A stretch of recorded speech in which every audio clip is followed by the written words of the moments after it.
bienvenidas y bienvenidos a la edición del mes de junio de Diálogos NCC, una iniciativa del Noticiero Científico y Cultural Iberoamericano NCC Iberoamérica, de la Asociación de Televisiones Educativas y Culturales Iberoamericanas, la ATI.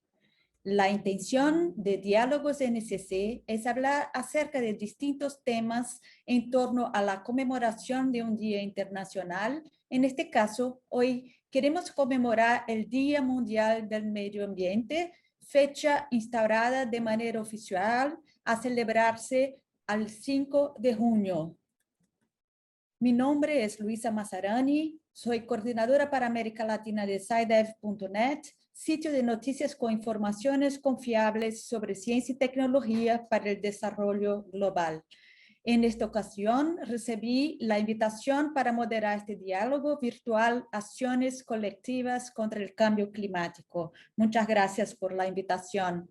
Queremos agradecer a la colaboración de la Universidad Nacional de Costa Rica, a la Facultad de Agronomía de la Universidad de la República de Uruguay, el Ministerio de Ganadería, Agricultura y Pesca del mismo país, de SciDev para América Latina y del Canal 44 de la Universidad de Guadalajara, con quienes compartimos la transmisión en vivo de este diálogo virtual a través de la página de Facebook de NCC Iberoamérica. Para que conozcan a nuestros panelistas invitados a este diálogo virtual, leeré una breve semblanza de cada uno de ellos. Tenemos 3 personas muy interesantes hoy con nosotros. Tenemos Vanessa Valerio Hernández de Costa Rica, que es una académica e investigadora de la Escuela de Ciencias Ambientales de la Universidad de Costa Rica, especialista en gobernanza climática y desarrollo local. Coordinó el proyecto de investigación Estrategias Participativas de Cambio Climático a nivel local. En el 2018 impulsó la Iniciativa Nacional Red Costarricense de Gobiernos Locales ante el Cambio Climático. Es miembro de la Comisión Nacional de Pacto Global de Alcaldes por el Clima y la Energía. Desde México tenemos Pablo Montaño, que es politólogo por el Instituto Tecnológico de Institutos Superiores de Occidente, ITESO, y maestro en Medio Ambiente y Desarrollo Sustentable por la Universidad del Colegio de Londres. Actualmente es coordinador de Conexiones Climáticas, organización dedicada a la comunicación de la crisis climática. Es productor y guionista de la serie de documentales El Tema y creador del podcast 2050, El Fin que No Fue. Es profesor de cursos sobre ecología, política y organización frente a la crisis climática. Indo al sur de nuestra región, tenemos de Uruguay Cecilia Jones, ingeniera agrónoma por la Universidad de la República de Uruguay y maestra en ciencias por la Universidad de Minnesota. De 2016 a 2019 coordinó la elaboración del Plan Nacional de Adaptación al Cambio Climático para el sector agropecuario de Ecuador. Coordina la Unidad de Sustentabilidad y Cambio Climático del Ministerio de Agricultura. Es vicepresidenta de la Plataforma Latinoamericana de Acción Climática para Latinoamérica y el Caribe. Dirige el proyecto Ganadería y Clima del Fondo para el Medio Ambiente Mundial. Es decir, que tenemos como 4 países hoy en este panel. Yo soy de Brasil, como pueden ver por mi portuñol, que también es un idioma importante de la región. Les invitamos a anotar todas sus preguntas y comentarios en esta transmisión a través de Facebook de NCC Iberoamérica para más adelante hacer esta dinámica con nuestros panelistas invitados. Vamos a iniciar entonces. El cambio climático afecta en grande escala las sociedades, las economías y las personas. Igualmente enormes son los ajustes que tendremos que hacer a nuestros sistemas energéticos y de transporte, así como a las economías y las sociedades, si queremos mitigar el cambio climático. aunque ha sido un tema planteado por varios stakeholders, ha sido difícil involucrar al gobierno y los ciudadanos para que de hecho se tomen acciones para mitigar el cambio climático. Entonces, para hablar un poco sobre este tema, con nuestros invitados, plantearé algunas preguntas y ellos van a tener, por supuesto, espacio para responder. Empiezo entonces con Vanessa. Vanessa, ¿por qué se habla a nivel internacional que se requiere de una gobernanza climática diferente? Bueno, quiero externar un gran saludo y un agradecimiento desde Costa Rica por este espacio y conmemorar a todos aquellos activistas ambientales, líderes, comunidades que trabajan por el tema de cambio climático, de ambiente, y definitivamente hay que reconocer porque es un trabajo hormiga y un trabajo que viene dándose desde otros espacios. Entonces, para responder a la pregunta, bueno, creo que uno de los problemas acuciantes de la agenda mundial es el tema de cambio climático, y nos dice el PNUD en el 2014 y el IPCC que definitivamente requerimos un estilo de gobernanza diferente donde pueda trascender de solo el involucramiento de los gobiernos internacionales o de los gobiernos subnacionales en el tema de la agenda climática, que necesitamos una gobernanza que pueda ser más horizontal, que permita el involucramiento de la sociedad, un compromiso y un involucramiento de la sociedad civil, del sector privado, de las organizaciones de la sociedad civil, y que permita fortalecer esas capacidades para una acción colectiva. Definitivamente estamos ante un problema muy complejo, muy grande, que es multidimensional, multiactores y multiamenaza, y que requiere por eso decimos que se necesita un estilo de gobernanza diferente, donde no sea solo el gobierno local o el gobierno subnacional el que toma las decisiones y define las políticas públicas, sino que haya actores involucrados, preparados en el tema, que puedan ir trabajando en la planificación de su territorio, donde ellos son los que conocen los riesgos climáticos, conocen las acciones que hay que desarrollar, y definitivamente esta es una labor que se necesita multiplicar, donde la ciencia y la academia puede hacer un aporte importante, pero necesitamos también tomadores de decisión que tengan información científica, que conozcan datos para poder tomar decisiones más asertivas en sus territorios. Entonces, por eso es que se habla de una gobernanza climática diferente. O sea, donde no solo sea un actor, no solo los gobiernos son los responsables de actuar frente a las adversidades del clima o a las adversidades o la variabilidad climática. Definitivamente necesitamos muchos actores trabajando de forma articulada, conjunta en este tema. Muchas gracias, Vanessa. En este contexto bastante complejo, no se puede olvidar también la pandemia de COVID, que ha sido como un tsunami en la vida de los latinoamericanos. Cecilia, a su vez, ¿qué impacto tuvo la pandemia para las acciones relacionadas al cambio climático? Primero, por supuesto, quiero dar las gracias por la pregunta y gracias por la oportunidad de participar. Bueno, no cabe duda que la pandemia de COVID está mostrando el impacto global de este caso, este hecho en particular.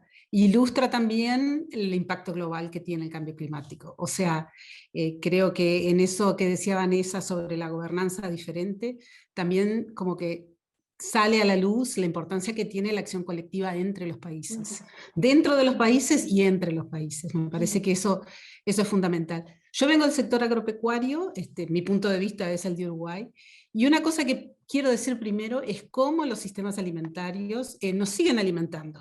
No hay aviones que lleven pasajeros a hacer turismo, pero la comida, por lo menos desde la perspectiva de Uruguay y de Uruguay hacia el mundo, los productores agropecuarios están produciendo, están trabajando, y para mí es notable cómo ese trabajo siguió sin pausa, sin prisa y sin pausa. Entonces, ¿qué es lo que en la intersección entre estos desafíos climáticos y los desafíos sanitarios que estamos viviendo? Creo que resalta primero la importancia de que las cosas tienen que ser con una mirada a largo plazo. Las soluciones a los desafíos del cambio climático son a largo plazo.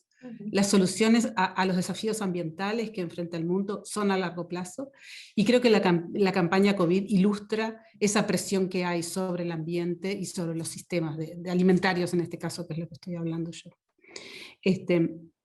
Entonces, tengo la visión particular de Uruguay, donde afortunadamente somos un país donde la alimentación no es un factor de crisis. Ahora sí es un factor de crisis el tema económico, ¿no? La gente tiene que trabajar, la gente tiene que moverse, y el COVID no está permitiendo esas otras dimensiones de la vida. Pero a nivel de los productores agropecuarios, no solo se siguió trabajando, sino que se sigue trabajando en esa estrategia de tratar de adaptarse al cambio climático, de tratar de hacer de que las vulnerabilidades climáticas se reduzcan, y el desafío del COVID es una capa más dentro de lo que puede ser los temas sanitarios de los animales, la lluvia, la calidad del agua, la nutrición de los cultivos. Son con problemas complejos que requieren soluciones complejas y a largo plazo. Gracias, Cecilia. Pablo, ¿cómo hacer una comunicación relacionada a la crisis climática? Es una pregunta por demás muy, muy complicada, Luisa, pero haré mi mejor esfuerzo, ¿no? De entrada, bueno, agradecer el espacio y la compañía con quien estoy aquí. Yo creo que lo primero sería hablar desde la cercanía. Una de las cosas que señalamos desde la comunicación de la crisis climática es que hemos fallado en acercarle el fenómeno a la gente, ¿no? La primera vez que nos hablaron del cambio climático probablemente fue con un oso polar arriba de un pedazo de hielo, ¿no? En severos aprietos. Y aunque nos podía conmover la imagen de un oso polar pasándola muy mal, pues realmente no es una imagen con la que empatices. Puedes tener cierta afinidad por el oso y decir, la está pasando mal, pero no lo sientes como algo que me pueda afectar a mí. Y durante décadas, esa fue la imagen de la crisis climática, ¿no? Ese oso polar mal pasándola. Y ahora, si nos hablaran de lo que estamos viendo acá fuera de nuestras ventanas, ¿no? Las sequías, las inundaciones, etcétera, pues habríamos entendido un poco más que no se trataba de osos polares nada más, sino de una inmediatez global, ¿no? Algo que tengo en la cercanía. Ahorita que estábamos hablando del COVID y cómo afectó, tendríamos también otra relación ahí, ¿no? O sea, veíamos que se estaba desarrollando en otras partes del mundo y sabíamos que últimamente iba a ser también de mi inmediatez, ¿no? Entonces, ¿cómo logramos que la crisis climática también se sienta de esa manera, ¿no? Algo que está ocurriendo en muchos lados y al mismo tiempo me está ocurriendo a mí. Y sobre todo también una de las cosas que rescato de lo que ya ha sido mencionando aquí, el sentido local de comunicar la crisis climática. No solamente el fenómeno, sino las acciones que se tienen que llevar a cabo. Una de las cosas más típicas que vamos a escuchar cuando invitas a la acción climática es que si China no hace nada, no sirve de nada, porque es el mayor emisor, ¿no? Punto. Entonces, nos lavamos las manos y seguimos adelante. Y creo que también otra de las cosas muy importantes es siempre en colectivo cuando hablemos de la crisis climática. Uno de los puntos que nos tienen aquí es un profundo sentido de la visión individual y de que cada individuo puede hacer su granito de arena. Yo, la verdad, me pongo muy mal cuando alguien dice granito de arena, porque para cómo vamos, un granito de arena no sirve de un carajo ahorita, ¿no? Entonces, ¿cómo llevamos a lo colectivo desde lo local, con un sentido y una visión de lo que está ocurriendo en todo el mundo, ¿no?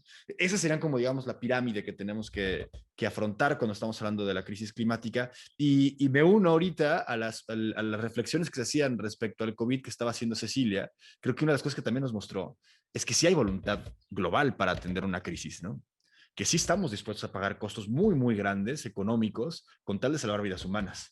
O sea, ahí hay un punto muy interesante, ¿no? Una de las cosas que nos han repetido de nuevo durante décadas es no podemos tocar la economía, porque si la tocamos colapsa y hay que defender a las petroleras que ofrecen empleos, ¿no? Y que ahí se sustenta la economía. Y de pronto nos damos cuenta que sí se vale modificar los sistemas económicos, ¿no? Entonces, creo que también ahí hay unas claves muy interesantes que nos está brindando el COVID de una forma muy dolorosa, claro está, pero que deberíamos de incorporar, ¿no? A la manera que comunicamos la crisis climática y sobre todo la manera en la que podemos hablar de ella y de sus acciones. Gracias, Pablo. Volviendo a Vanessa, entonces, usted ha trabajado en estrategias participativas de cambio climático a nivel local en Costa Rica. Por favor, cuéntanos más de estas experiencias y también cuéntanos de la Red Costarricense de Gobiernos Locales ante el Cambio Climático. Perfecto, sí. Bueno, la red de gobiernos locales se creó, es un poco reciente, en el 2018. Actualmente están adheridas 25 gobiernos locales de 82. Yo creo que es una forma también de ir construyendo bloques o redes que permitan que es trascender de la participación individual a la construcción más de coaliciones, de redes, para lograr una efectividad en la participación y la incidencia política. Esta plataforma es una plataforma que lo que permite la articulación de experiencias y de intercambio de información entre los gobiernos locales de Costa Rica, y es una plataforma voluntaria que permite nada más adherirse para trabajar en el tema. Quiero mencionar que un estudio reciente que hicimos con la Universidad Nacional, el 28% de los gobiernos locales mencionaban que tenían una gran preocupación sobre el tema de cambio climático. Lo hicimos en el 2016-2018 a todos los gobiernos locales.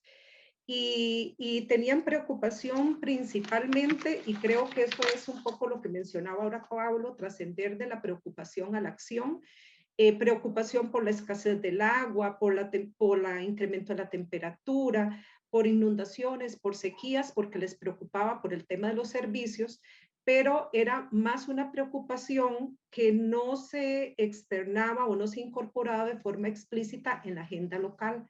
Entonces, podemos ver que puede haber una brecha entre la preocupación y la acción. Esto nos permitió construir esta red que permitiera articular estos espacios y poder potenciar más el tema a escala local. Y eso hemos trabajado desde la mirada, digamos, nacional con la red de gobiernos locales, pero nosotros también trabajamos con un proyecto de extensión e investigación con las comunidades, con los gobiernos locales, acompañándolos en el desarrollo de capacidades locales y en el desarrollo con información técnica, construyendo datos, métricas que les permita tomar decisiones. Entonces, definitivamente, yo creo y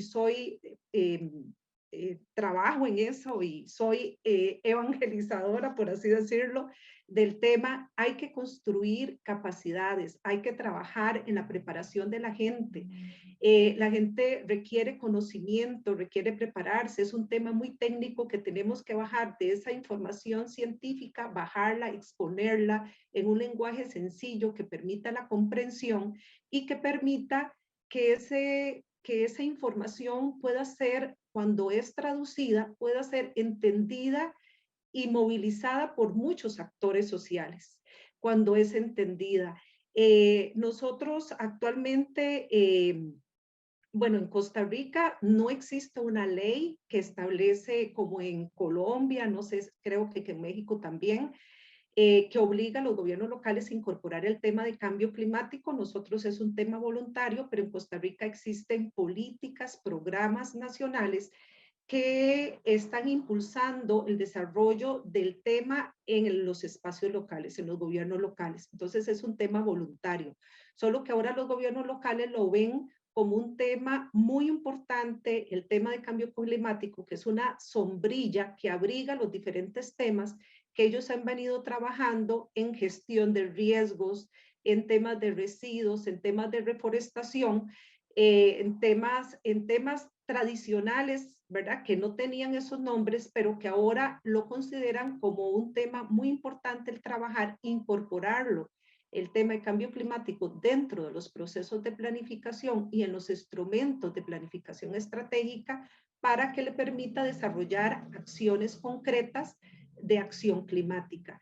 Entonces es muy gratificante, Luisa y compañeros, ver cómo el acompañamiento técnico y el desarrollo de capacidades puede ir generando frutos, porque lo que necesitamos es acción, o sea, es planificación, es acción. No podemos esperar que en 10 años haya otros tomando las decisiones. Tenemos territorios muy afectados. En Costa Rica, por ejemplo, les cuento así rápidamente, tenemos un cantón que tiene una gran riqueza de biodiversidad, tiene más del 35% de protección, de zonas de protección, que se llama el Cantón de Osa, que pertenece a la península de Osa, con una gran riqueza en manglares, en costa, en humedales. Y este territorio, actualmente estuvimos recientemente discutiendo con un experto, un oceanógrafo, y nos decía, tenemos que planificar la zona costera ya. O sea, no podemos dejar que esto pase para otras generaciones, para 10, 20, 30 años, y tenemos que tener, como decía Pablo, una planificación de largo plazo.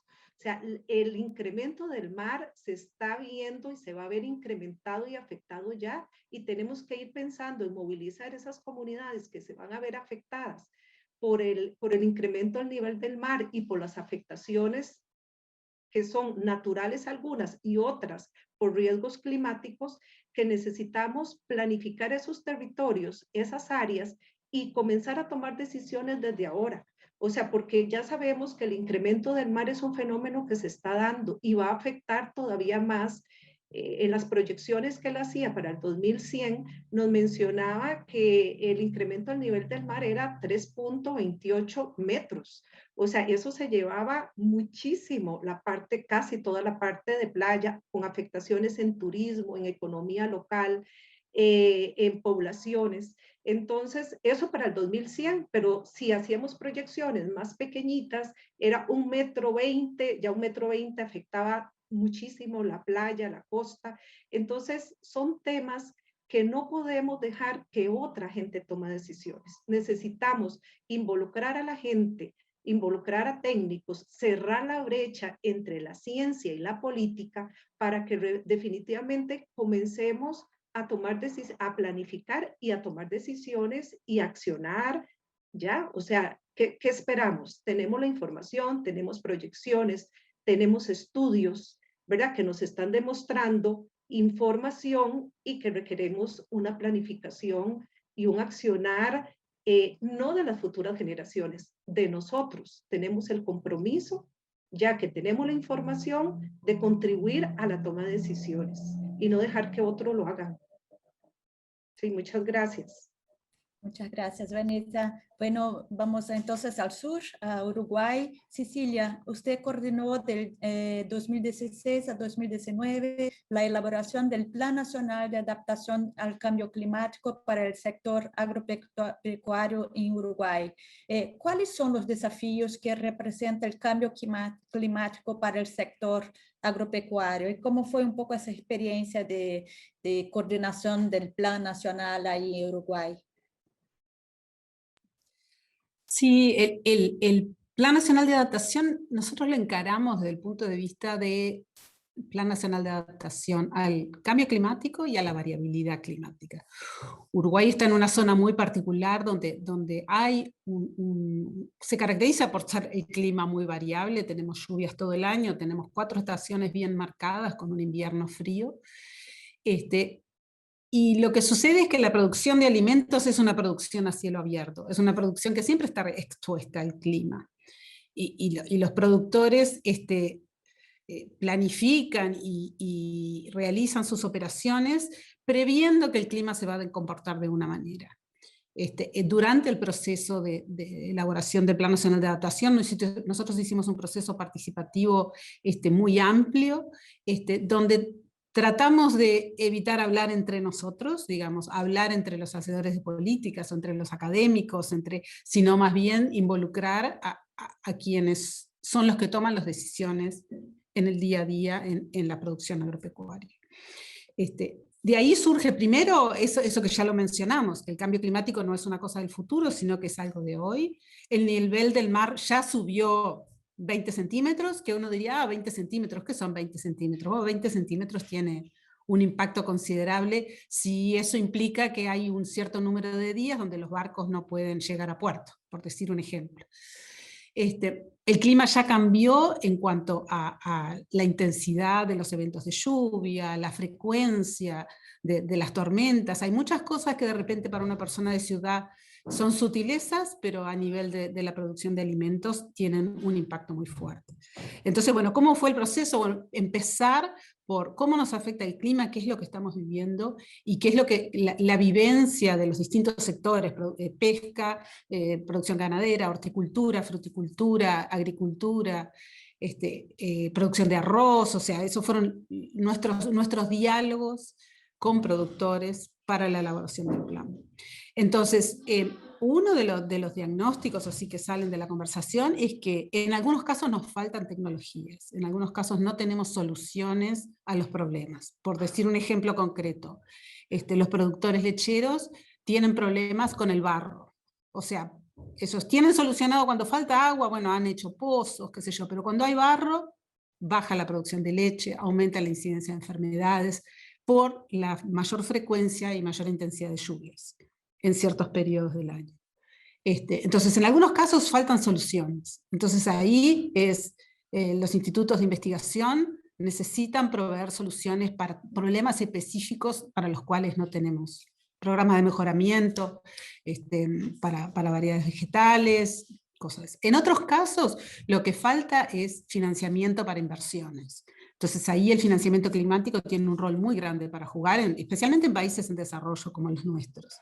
O sea, nosotros sufrimos las consecuencias del cambio climático y los productores dicen, bueno, nosotros esto no lo causamos, esto viene de otro lugar, nosotros, ¿no? Los combustibles fósiles, la industrialización, todos esos procesos no son nuestros de acá, sin embargo el impacto lo sufrimos acá y en nuestro día a día.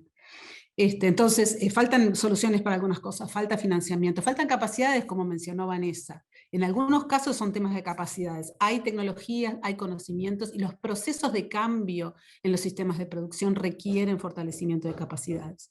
Ahí en el proyecto Ganadería y Clima, en el cual estoy trabajando, estamos haciendo un proceso de co-innovación, lo llamamos, en donde estamos procesando cambios tecnológicos, esto es en producción de carne, en base a un proceso donde los productores y los técnicos realizan el rediseño de las unidades de producción para pasarlas a un sistema más adaptado a la variabilidad y al cambio climático.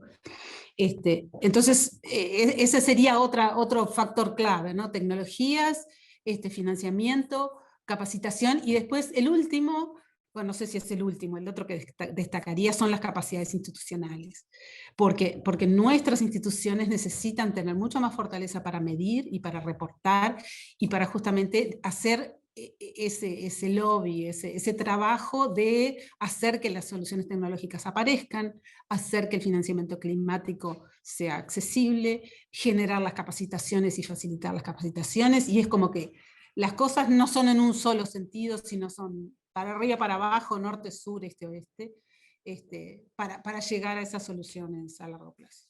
No sé si respondí correctamente a la pregunta que me habías hecho, pero bueno, esos son algunos de los factores que quería señalar.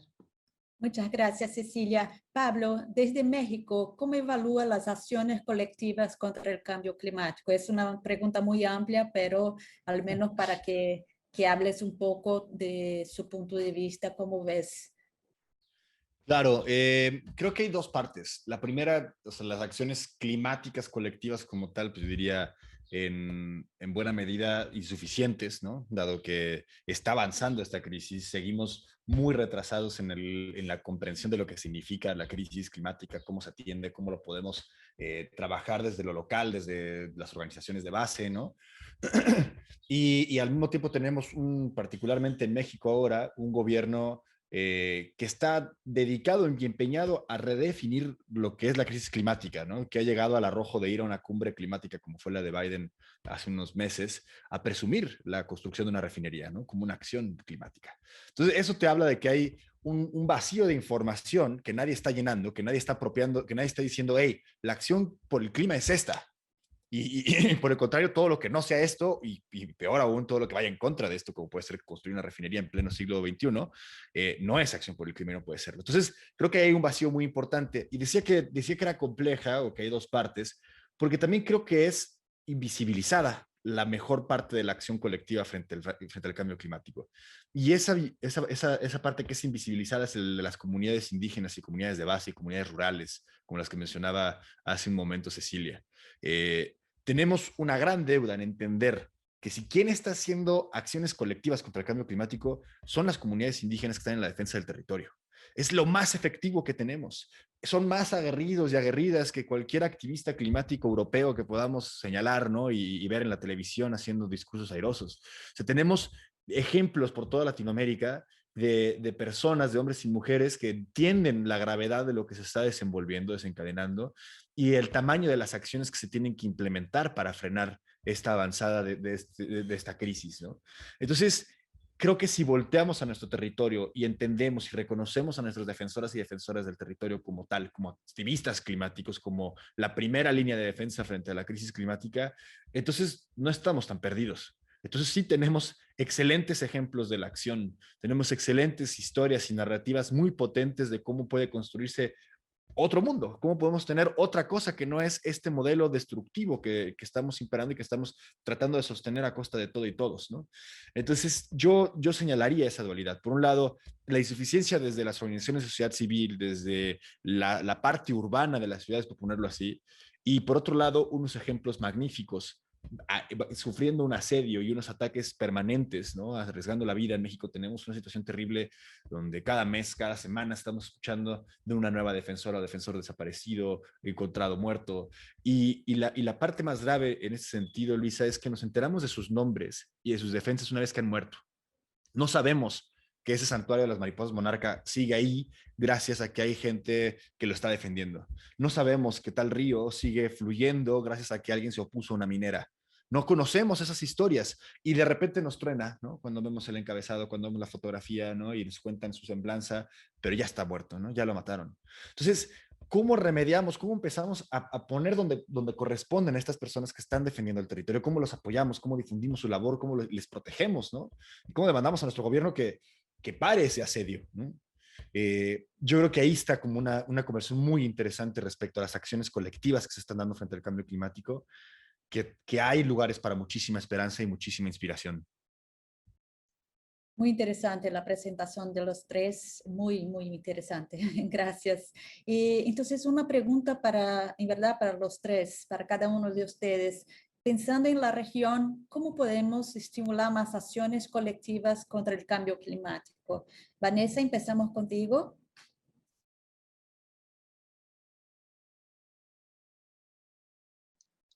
Bueno, yo diría que hay muchas formas, ¿verdad? Yo igual que Pablo soy esperanzadora y creo que creo totalmente en la acción colectiva, que, a ver, necesitamos, desde mi punto de vista, necesitamos orientaciones desde la parte de los gobiernos subnacionales, políticas, programas que potencialicen y apoyen todo el accionar de la acción climática y fortalecer las capacidades institucionales para que también ese financiamiento, ese apoyo técnico llegue realmente a las comunidades.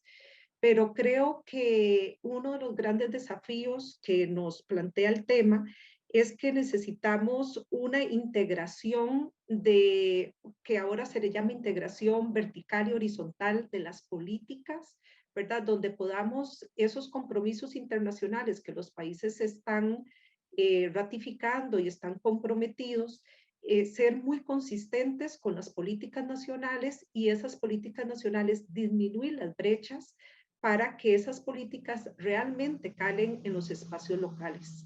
Yo creo que ese es uno de los grandes desafíos que hay de cómo ir trabajando y que también podemos hacer política pública desde los espacios locales. Parece que no y que la gente no puede meterse ahí, pero yo soy creyente y tenemos, bueno, por lo menos algunas experiencias aquí en Costa Rica de que ha demostrado que podemos hacer incidencia política, podemos construir, trabajar en asuntos públicos y conforme las desarrollamos capacidades podemos cerrar esa brecha entre que los asuntos públicos son solo de algunos. Los asuntos públicos son de todos, son de una acción colectiva y podemos hacerlo. Y en este tema de cambio climático requerimos de tener políticas, construir políticas públicas en los espacios locales en el tema de cambio climático y poder trabajar requiere definitivamente una planificación, ¿verdad? Este tema no podemos hacer de forma antojadiza, ¿verdad? Se requiere planificar los territorios a largo plazo y creo que otro elemento que me parece que es muy importante son las alianzas público-privadas que permita potenciar ese desarrollo de acciones concretas. Yo creo que sí, en muchas comunidades, en muchos territorios se están haciendo proyectos de adaptación, proyectos de mitigación, proyectos muy demostrativos, pero que necesitan también financiamiento, que requieren ser comunicados como buenas prácticas, porque hay cosas muy valiosas que la gente se está involucrando desde proyectos de reforestación en cuencas, protegiendo, blindando el recurso hídrico, como medida de adaptación, todo lo que es infraestructura pública, ¿verdad? Los gobiernos locales trabajando en eso.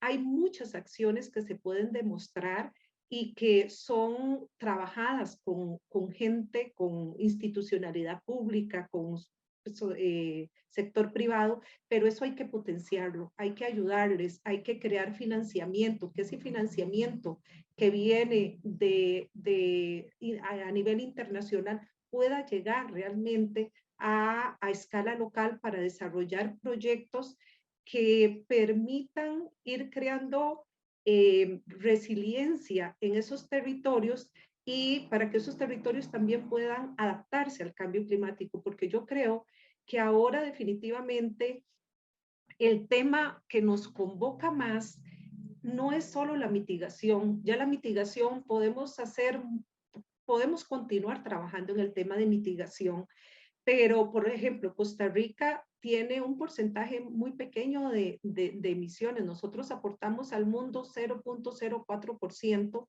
de las emisiones nuestras a nivel mundial, pero nosotros donde está la mayor vulnerabilidad por ser Centroamérica y creo que todo América Latina, que somos países altamente vulnerables al cambio climático, necesitamos trabajar en temas que nos convoquen, donde realmente podamos tener incidencia, que es más en temas de adaptación.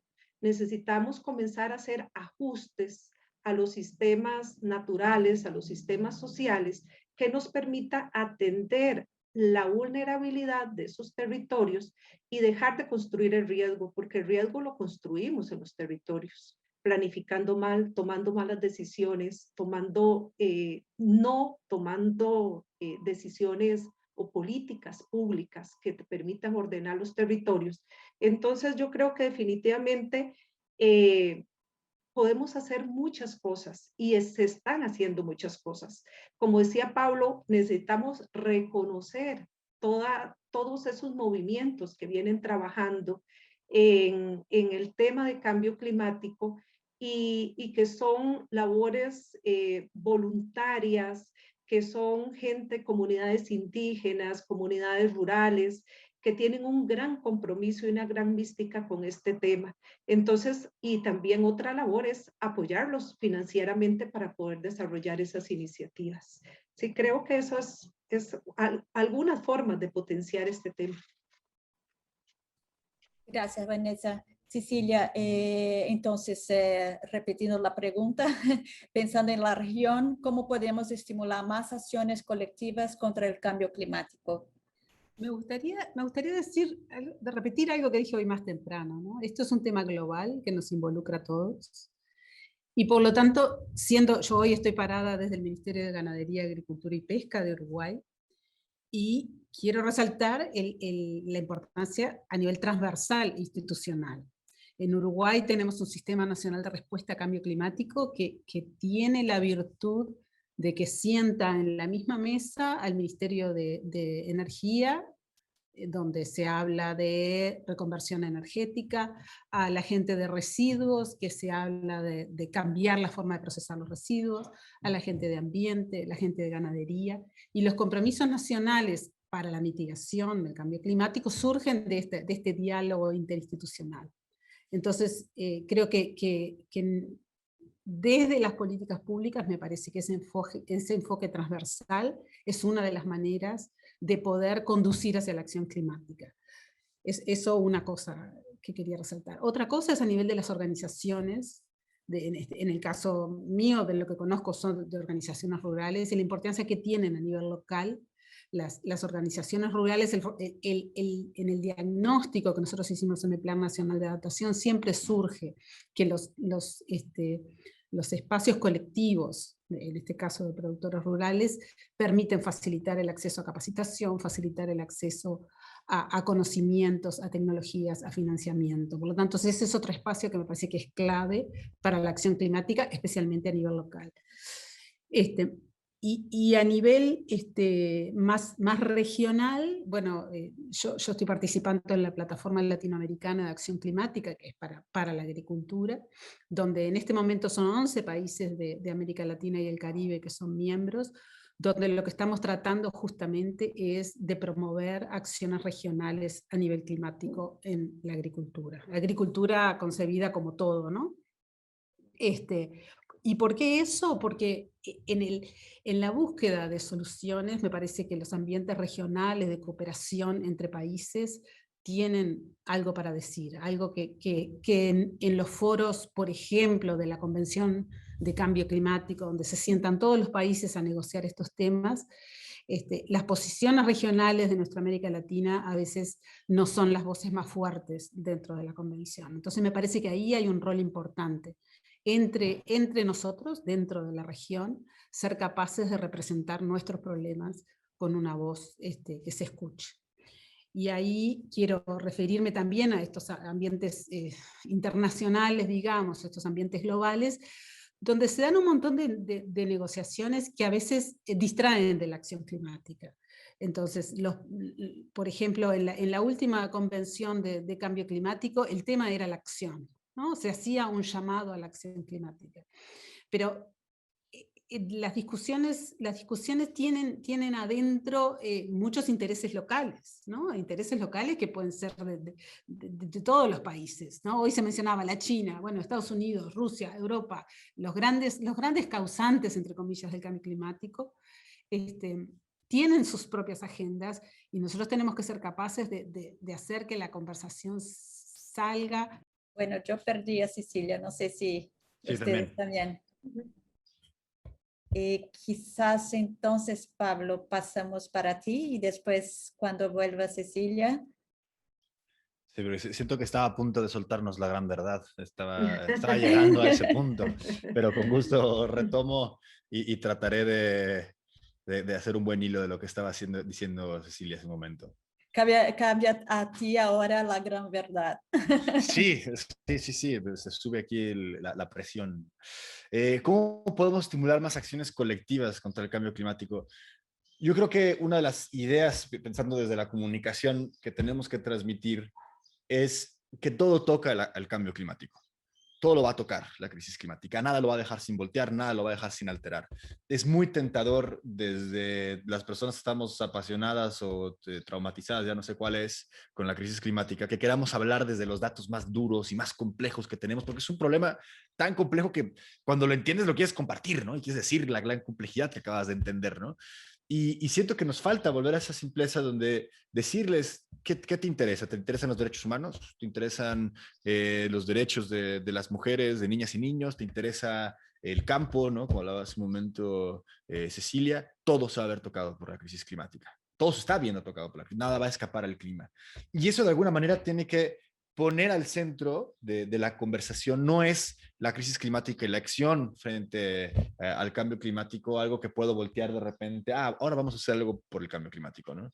Sino que tiene que ser el eje rector de absolutamente todas las conversaciones y decisiones públicas que tomamos. Es que no alcanzamos a entender el nivel de problema en el que estamos en muchos casos y se ve como algo que puedo atender una vez que yo resuelvo el tema de la pobreza, ¿no? Ese es el discurso aquí en México.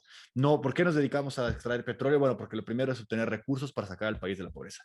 Pero no te estás dando cuenta que justo estás condenando a la propia región de la que viene el presidente, en este caso, por ejemplo, Tabasco, que es la primera zona de México que se va a inundar con el incremento del nivel del mar que ya se estaba mencionando aquí, que ya lo está viviendo, que ya tienen pérdida de tierras por salinización, ¿no? Que ya tienen entradas del mar que arruinan cosechas y que dejan poblados devastados, ¿no? Entonces, hay que empezar a empujar esa idea de toda acción tiene que ser una acción climática, tiene que estar transversalizada como cómo esto va a sumar o va a afectar frente a la crisis climática. Y creo que entonces empezaremos a ver una conducta y una construcción distinta, ¿no? de este conflicto, ya no desde las especialidades, sino desde la comprensión de este gran problema que nos toca a todos por todas partes, ¿no?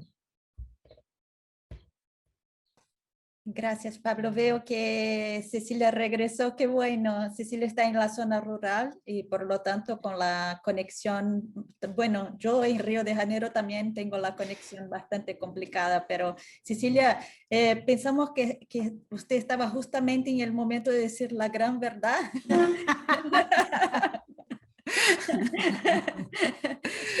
¿Le gustaría seguir con...?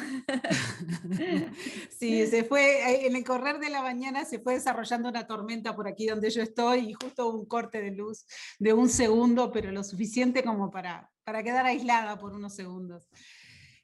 No, solo para terminar esa idea, ¿no? De cómo las convocatorias a la acción climática, en las convenciones de cambio climático, donde participa todo el mundo, a veces se diluye el discurso y se diluye también las agendas particulares de cada uno de los países. Entonces, el resaltar que la adaptación al cambio climático es un problema que requiere soluciones locales. Requiere un esfuerzo global y soluciones locales desarrolladas a nivel local de las comunidades. Eso no cabe duda. A nivel de las instituciones, ese care transversal es totalmente importante y me parece que, como ya se ha discutido en estos foros globales, el mundo entero tiene que ayudar a los países en desarrollo a hacer sus políticas de adaptación. Esto no es algo que es un problema de los otros. Es un problema de nosotros y nosotros somos todos. Entonces me parece que eso es importante destacarlo. Y siempre yo estoy en temas de agricultura y a veces incluso se señala con el dedo en el caso de Uruguay, en particular, por ejemplo, el tema de la ganadería. No nos olvidemos, los combustibles fósiles son el 80% de las emisiones de gases de efecto invernadero del mundo, y son la fuente fundamental de remoción de carbono que estaba atrapado en la corteza de la Tierra y liberación a la atmósfera. Entonces, como productores de alimentos, nosotros tenemos que reafirmar nuestro rol de nutrición, nuestro rol de dar comida, y no perdernos en esas discusiones académicas, técnicas del porcentaje que tiene cada uno. Nuevas maneras de imaginarse el mundo, como decía Pablo, tienen que existir. Y los combustibles fósiles hoy, el carbón, el gas, hoy sigue siendo, más allá de que algunos países han hecho declaraciones y están haciendo algunos movimientos hacia reducir el uso de combustibles fósiles, sabemos que de ahí es de donde sale todo ese carbono que se concentró en la atmósfera. Entonces, bueno, nada, esos 3 conceptos, que las acciones locales son la clave para la adaptación y el bienestar y los medios de vida de la gente, que los encares tienen que ser transversales, interinstitucionales, y que las soluciones son globales. Son globales porque el problema es un problema global. No es una gran verdad, es solamente eso. Muy importante, seguro muy importante. Hay una pregunta de Marcele Pita, desde Brasil, que pregunta a ustedes si, cómo ven el papel de la educación de las comunidades para promover la acción política y científica en la actualidad. Cómo poner a la gente a discutir el tema. No sé si los 3 quieren hablar, será perfecto. ¿Y quién quiere empezar a responder esa pregunta? Yo podría, si no tienen problema. Sí, perfecto. Creo que es súper importante, ¿no? La educación de las comunidades y de toda la población en general. Y sobre todo, ahorita algo que empezaba a tocar Cecilia, que me apasiona muchísimo, en el imaginar otras cosas.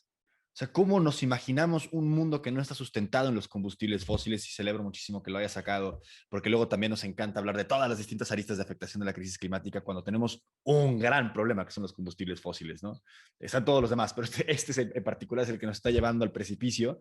¿Y cómo nos imaginamos otra sociedad que no dependa de ellos? Y ojo, que esto ha ocurrido en otros momentos de la humanidad.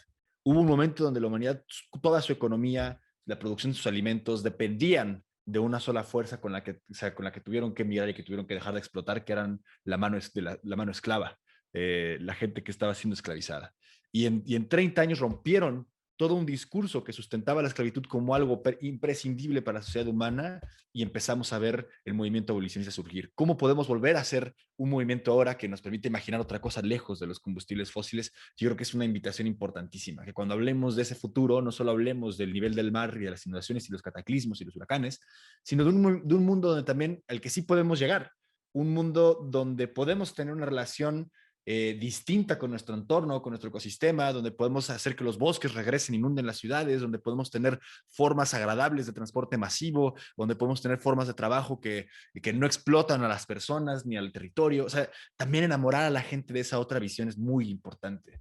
Porque si solo hablamos de cataclismo, la gente solo se va a asustar, solo va a tener miedo y el miedo desactiva, es el peor aliado para la acción, ¿no? Necesitamos que la gente se apasione, que se enoje quizá ahorita, pero después que pase a esa acción de una forma inspirada. Vanessa, Cecilia, ¿le Sí, gustaría? Sí, sí, a Vanessa. mí me Empieza. gustaría tal vez, Luis, aportar también que, a ver, yo creo que definitivamente la educación ambiental es muy importante para dar información. Yo creo que a nosotros también nos corresponde como cientistas o desde la ciencia hablar de los datos, o sea, hablar de datos y de información, y nosotros a veces desearíamos no dar esa información, porque como decía Pablo, es muy catastrófica, o sea, los escenarios no hay ninguno que sea positivo, o sea, son escenarios muy alarmantes, ¿verdad? Si hablamos de incremento del nivel del mar, si hablamos de afectaciones a la biodiversidad, si hablamos de el incremento de eventos extremos, de periodos de sequía, posiblemente ahorita que venga otra vez el fenómeno del Niño, que son fenómenos naturales, pero que se nos incrementan y se nos agravan con el tema, también con el cambio del clima.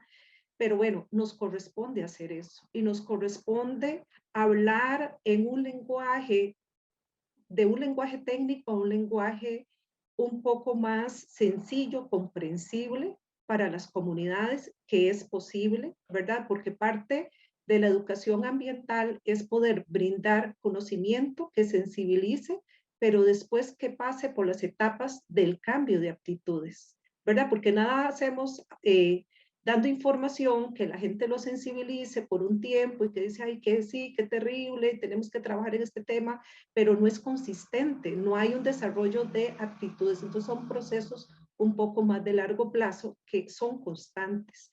Y yo creo que desde ahí tenemos que trabajar y mucho con el ejemplo. O sea, yo creo que definitivamente hay que trabajar desde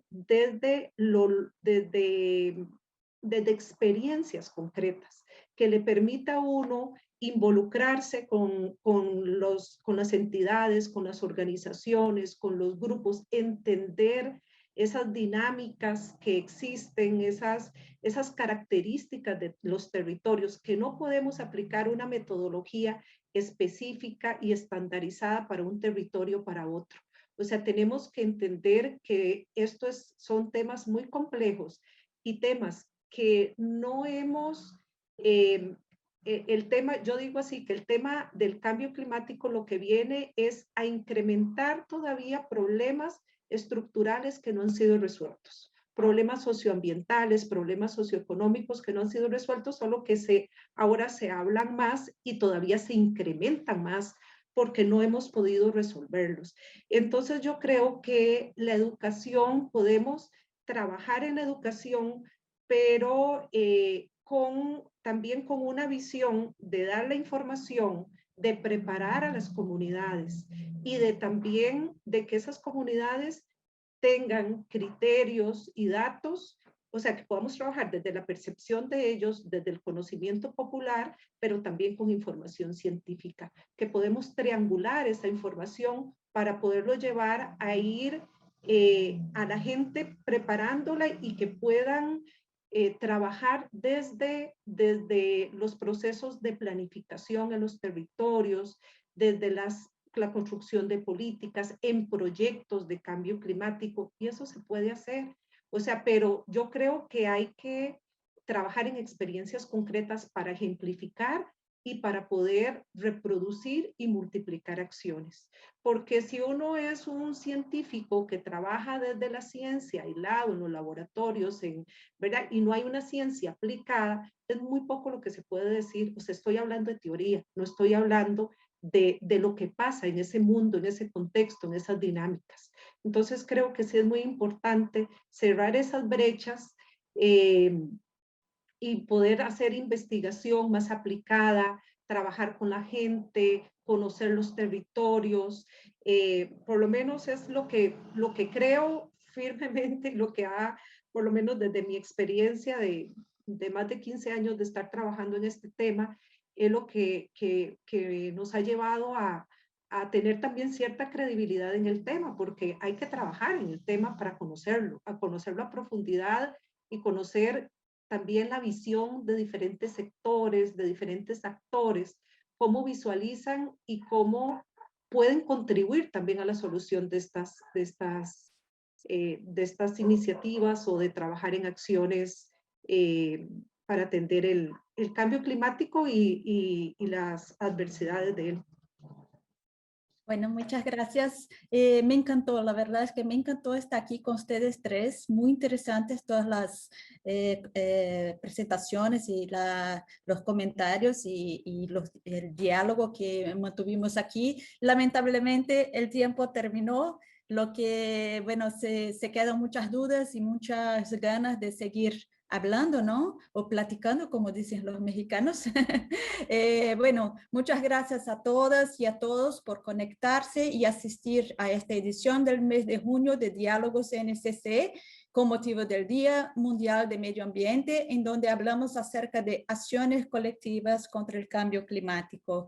También agradecemos a nuestros panelistas, Vanessa, Valerio Hernández, Pablo Montaño y Cecilia Jones, por compartir sus muy interesantes experiencias y su conocimiento con los seguidores de NCC Iberoamérica, la Universidad Nacional de Costa Rica, la Facultad de Agronomía de la Universidad de la República de Uruguay, el Ministerio de Ganadería, Agricultura y Pesca del mismo país, SciDev para América Latina y el Caribe y Canal 44 de la Universidad de Guadalajara. Muchas gracias a todos.